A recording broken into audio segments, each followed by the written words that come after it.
छत्रपती संभाजीनगरच्या प्रसिद्ध उत्तम मिठाई भंडारवर एफडीएने कारवाई केली। किचनमध्ये स्वच्छता, अन्नपदार्थांची गुणवत्ता आणि नियमांचे पालन यांनी अधिकाऱ्यांची तपासणी केली।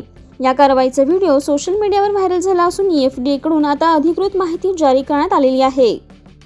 माननीय अन्न सुरक्षा आयुक्त श्रीपाद मुंडे सर यांच्या निर्देश तसे मार्गदर्शनाखाली ही सेफ फूड सेफ महाराष्ट्र ही मोहीम चालू केलेली आहे। त्या अंतर्गत काल एक नामांकित उत्तम उपाहारगृह जे गुलमंडी परिसरात आहे संभाजीनगर विभागामध्ये शहरामध्ये, तर तिथे इमरती आणि जिलेबी उत्पादन चालू होते। त्या ठिकाणी आपण कारवाई घेतलेली।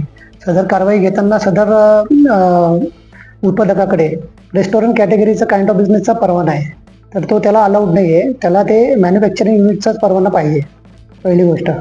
जे सेकंड थिंग, ते त्याच्यामध्ये जो समोसे भजे वगैरे जे तळण्यासाठी जे तेल वापरतात ते कॉटन सीड ऑइल, जे सरकीचं ऑइल वापरतात, ते कंटिन्यू ते रियूज करून ते वापरत होते। ते करायला परमिशन नाही आहे। जर आपण जेव्हा टीपीसी मीटरने त्याचा टोटल पोलर काउंट चेक केला तर तो 25च्या वरती होता, जवळपास तो 58 निघाला त्या अंतर्गत। त्याच्यामुळे त्याचे पण आपण सॅम्पल घेतलेले आहे, लॅबला पाठवलेले आहे।